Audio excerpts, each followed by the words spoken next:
Hey, Barbara. You're planning on joining us for a New Year's party at our place, right? Hi, Mrs. Scarlett. I'm not entirely sure yet. I need to talk to James about it first. But I'm definitely interested. No worries. James told me you were coming.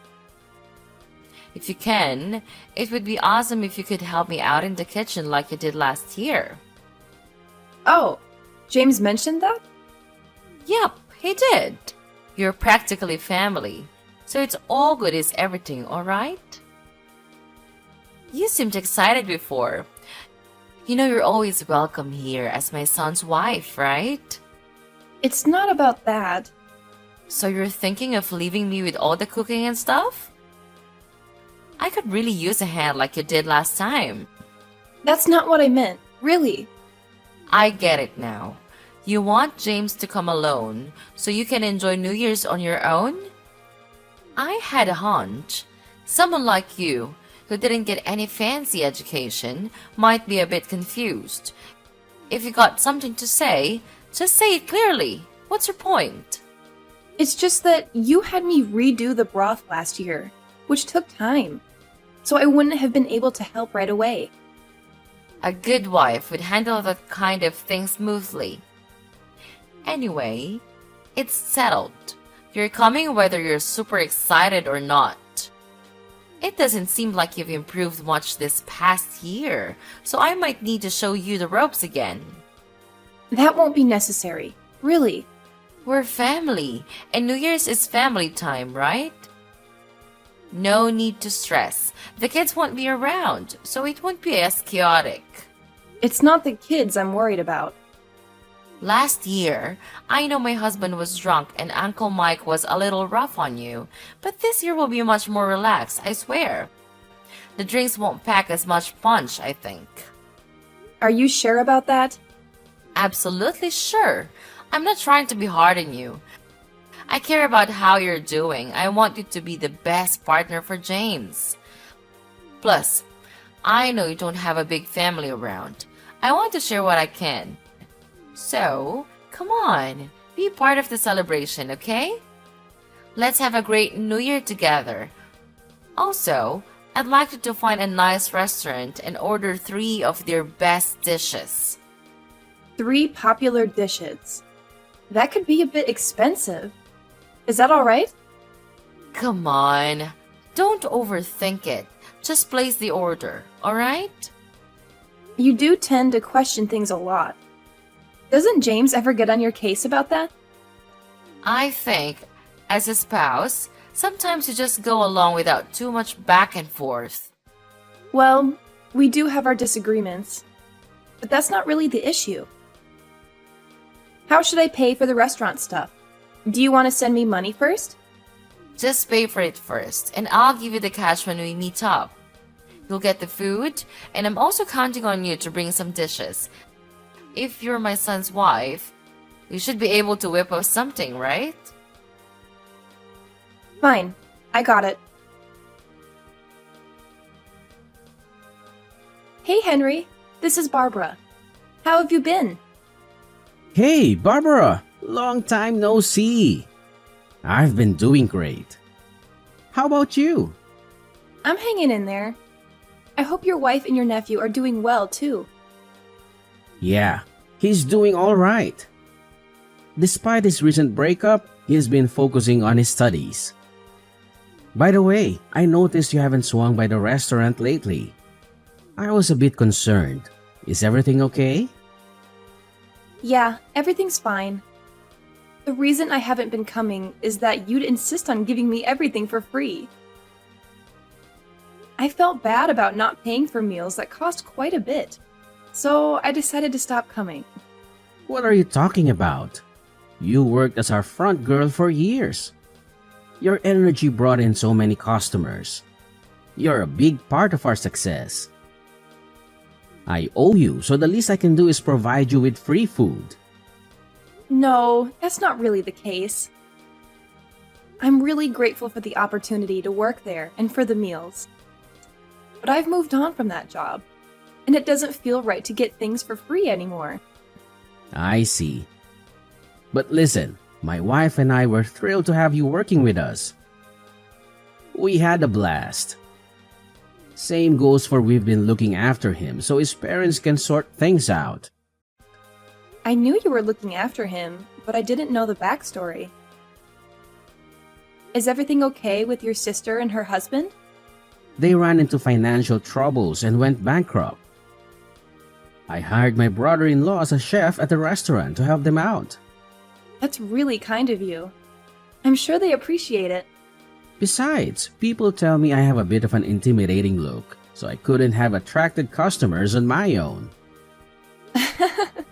Well, it seems like it's a win-win situation. I really don't owe you anything. I also don't need special treatment. But, speaking of which, I have a request as your customer. Sure thing. What can I help you with? I'd like to place an order for some food from your restaurant, specifically 3 of the top specials. 3 specials would feed around 9 people. Are you sure that's okay? Yep, I'm actually having a family get-together for New Year's Eve. Would that work? Absolutely. Consider it done. I'll make sure it's a priority. And honestly, I don't mind giving it to you for free. You've paid for so many meals when you didn't need to. Let us do this for you. No, really, it's all right. I'll pay for the whole order. Your restaurant is top-notch, and I can't just accept things for free. Besides, my in-laws will be covering the cost, so no need for special treatment, please. I get your point. But just so you know, offering you 3 top specials can get quite pricey. It's okay, I insist. But I do appreciate the offer. Well, if you're sure. Anyway, I remember you venting about your mother-in-law last time you visited the restaurant.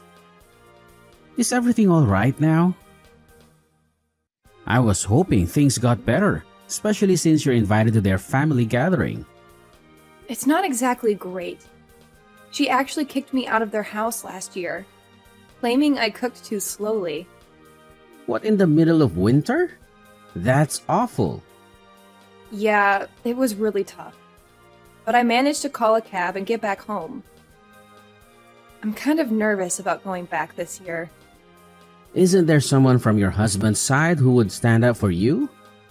Not really. They've all labeled me as the kid whose parents abandoned her. The whole family seems to have something against me. One of my husband's cousins even told me I'm useless for dropping out of college. That's awful. How does your husband handle it? Is he supporting you? Well, he tends to prioritize his family. When it's just the 2 of us, things are fine. But at his parents' place, he changes completely. That must be really tough for you. Okay, I have an idea. I'll personally deliver your order and stick around to make sure things go smoothly. Oh, you don't have to do that. I'll come by around 6 o'clock on the 25th to pick up the order. Don't worry about it. I'm genuinely concerned, Barbara. I want to help in any way I can. If anything goes wrong, let me know. I'll rush over and set things straight. Let's plan for the big day, just in case. We can discuss the details later. When's a good time to call you? All right. Thank you so much. Hey, Scarlett, can you please let me in? It's freezing out here, and I didn't bring a jacket. I couldn't care less. You're so disrespectful for someone whose parents abandoned them. How dare you talk back to me? Well, you told me I couldn't even have a bite of the food I cooked. And you refused to reimburse me for the bill. That doesn't seem fair. How many times do I need to remind you? You're not part of our family. Our food isn't for you. I understand that I may not be a part of your family, but is it necessary to constantly remind me? I was hoping we could at least share a meal together. Oh, how generous of you. If you're desperate, this cranberry sauce. Have as much as you want. Fine. If that's how you feel, I'll just head back home then. Like you said, I'm not family anyway. Oh, so dramatic. Going back home like a winded bird, are we? Sit yourself, Barbara. I won't lose any sleep over it, that's for sure. Is that really how you want things to be? We used to be close, and now you're treating me like a stranger. It hurts, Scarlett. Oh, Barbara, spare me the melodrama. We used to be close, but things change, don't they? People change, relationships change. Maybe it's time you accept that and move on. It's not that easy, Scarlett, and I can't accept this thing happening. I am the one who buys all these things for your family. And now you treat me like this? It's just not fair to me, you know? Oh, please, don't act like you're the only one who's hurt. I've had enough of your constant neediness and emotional blackmail. If you want to leave, go ahead. I won't stop you. Well, you know what, Scarlett? Maybe it's for the best. I don't need toxic people like you in my life. I deserve better than this constant belittling and lack of empathy. Oh, poor Barbara. Always playing the victim. Fine. Go find your better people. See if they can tolerate your unbearable presence. I will find better people, Scarlett. People who appreciate me for who I am and don't try to tear me down. And maybe one day you'll realize what you've lost. Oh, I'm shaking in my boots. Good luck with that, Barbara. I hope you find the perfect little bubble where everyone adores you. But don't come crawling back when you realize how good you had it with me. I won't be crawling back, Scarlett. I'm done with this toxic dynamic. It's time for me to prioritize my own well-being. Goodbye. Good riddance. Don't let the door hit you on the way out. Barbara, what's going on? The food delivery just arrived and they're demanding payment. I thought you'd eventually pay me back, so I told them to take the money when they drop off the food. It's $3,000. Thanks. $3,000 is way too much, even for a fancy restaurant. Are you serious? Come on, it's 9 portions of their best dishes from one of the fanciest restaurants around here. And remember, that's with a discount. But you're the one who wanted those special dishes, right? I just followed your request. Yeah, maybe, but that doesn't mean you had to order $3,000 worth of food. That's crazy. I'm pretty sure I mentioned it would be $3,000. I told you on the phone and again in person, but you were cool with it since you wanted me to handle it. You weren't planning on paying me back. But now that you have to foot the bill, you're acting like this. It's disappointing. Right from the start, you wanted me to pay, so that's why you chose an expensive restaurant, right? I could tell that's what you were thinking from the beginning. I can easily understand you. Wait a second. I'll pay, but I don't have $3,000 right now, and the banks aren't open. What should I do? Tell that intimidating guy from the restaurant to leave? No matter what I say, I don't think he'll budge. He won't leave if he thinks he won't get his $3,000. He won't move until he gets the money. Scarlett, just pay him, please. I told you. I can't pay now. I don't have it. Am I supposed to wait for money to fall from the sky? I can't get that much money right now. Truly, I don't have any way at all. So, do you want to cancel the order then?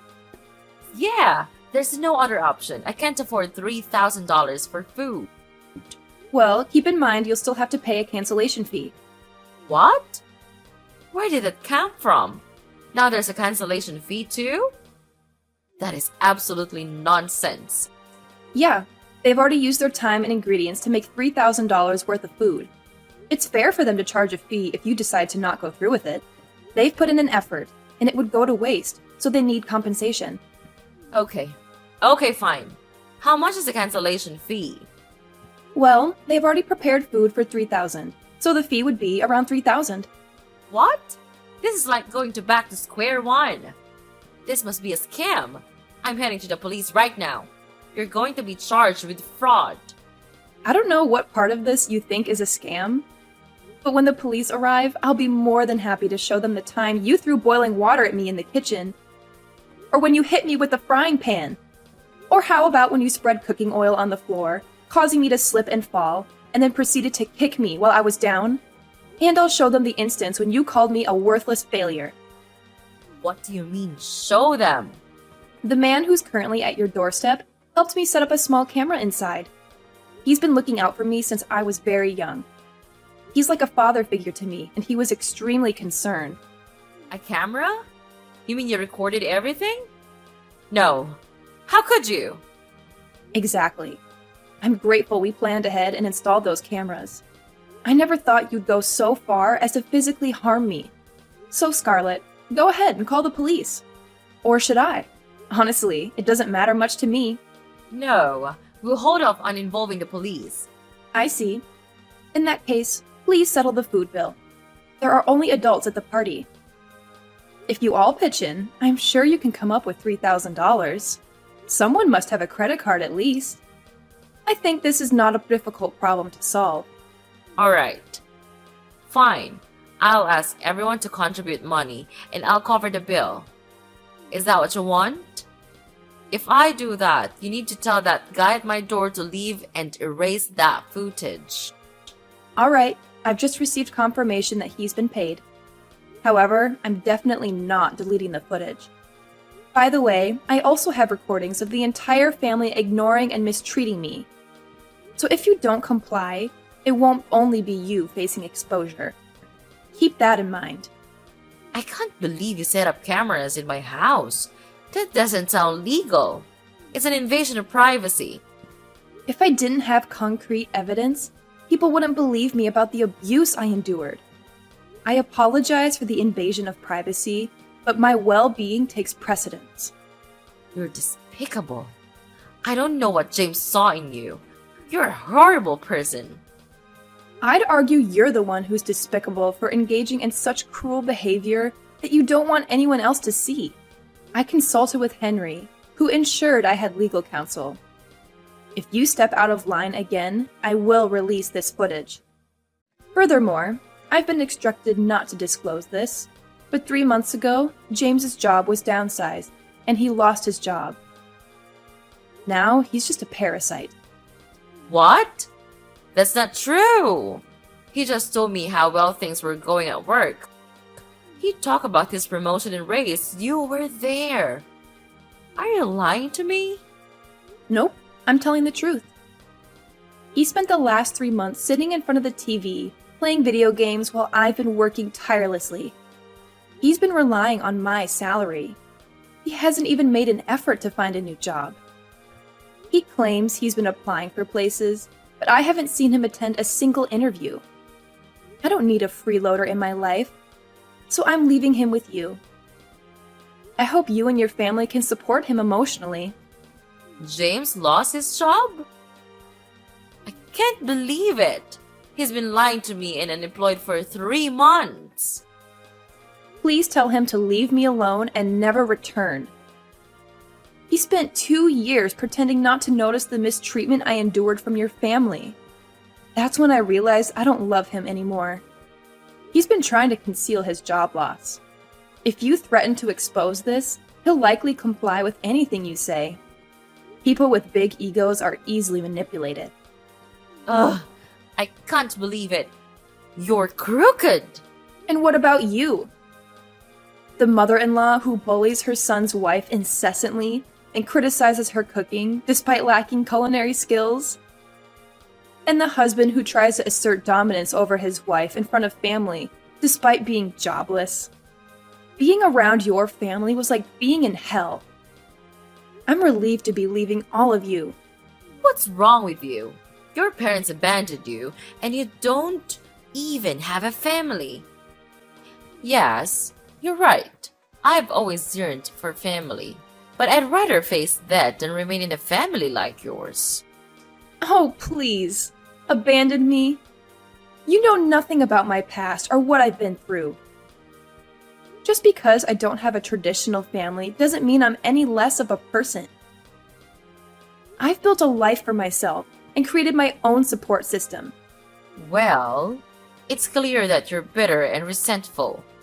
Maybe if you had a taste of a real family, you'd understand the value of it. A taste of real family? Are you implying that your dysfunctional family is the epitome of what a family should be? I've seen families that support and love each other unconditionally. And trust me, yours falls far from that standard. That's not fair. We have our issues, sure, but every family does. We stick together through thick and thin. Sticking together through thick and thin doesn't mean subjecting each other to constant emotional abuse. A healthy family is built on respect, empathy, and understanding. Your family lacks all of those qualities. You're just bitter because you've never experienced the joy and love that comes from having a real family. Joy and love can come from many different sources, not just a blood-related family. I found joy in the friendships I've built, the community I'm a part of, and the meaningful relationships I've cultivated.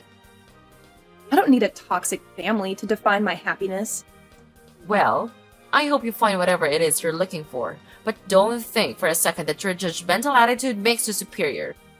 I'm not claiming to be superior, but I won't let anyone, including you, invalidate my choices or my experiences.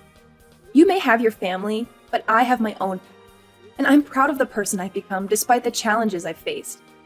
Fine, believe what you want. Just remember, family is important, and you'll realize that someday. Maybe. But until then, I'll continue to surround myself with people who uplift me and support me, no matter their blood relation. And that's something your so-called family could learn from. And I'm not saying that the love and support you receive from your family isn't valuable. It's wonderful that you have that in your life. But what I'm trying to convey is that family isn't just limited to blood relations. It can be found in deep friendships, in chosen families, and in the communities we build around us. Chosen families? That's just a euphemism for not having a real family. Blood is thicker than water, you know? That saying is often misinterpreted. It actually means that the bonds we choose to form, the relationships we actively build, can be stronger than the ones we're born into. It's about the depth of connection, not mere biology. We have the power to choose who we want to surround ourselves with, who we consider family. I still believe that nothing can replace the love and support of a blood-related family. They're the ones who will be there for you no matter what. That may be true in some cases, but it's not a universal truth. Blood relations don't automatically guarantee love, support, or a healthy environment. There are countless instances where people have found solace and strength in non-biological families because they create an environment of acceptance, understanding, and compassion. Well, I guess we'll have to agree to disagree on this matter. I still believe that my family is irreplaceable. And that's perfectly fine. We all have different experiences and perspectives. The most important thing is that we find happiness and fulfillment in the relationships we choose, whether they're blood related or not. That's it. It's enough. I can't take it anymore. Fine. If you want to leave, so leave. I don't need you. You will just make me feel irritated. You refuse to help us even though you are a part of this family. That's unacceptable. I am nothing to you, and I don't want to be anything to you. Stop all of those name-calling and insulting. I'll just leave all of you right now. After leaving the house that day, I felt a mix of emotions as I returned to my empty home. It was tough having to pack my things and face the reality of finalizing the divorce. My husband refused to agree to the divorce, holding on to hope for reconciliation. Meanwhile, my mother-in-law tried to apologize, but I couldn't accept her empty words. The years in that difficult marriage were filled with constant conflict, worsened by the complicated relationship between my husband, his controlling mother, and myself. His unemployment made things even more challenging, as he relied on his mother for financial support. It became clear that money was the main motivator for my mother-in-law, with little genuine care for me. In the midst of all this, I decided to start fresh and move to a new place seeking peace. There, I found love and acceptance in Henry's house, where I'm treated like family. I'm now happy and content, focusing on the present and future. Although the scars of the past remain, I'm embracing my newfound freedom and independence, putting the idea of marriage on hold for now.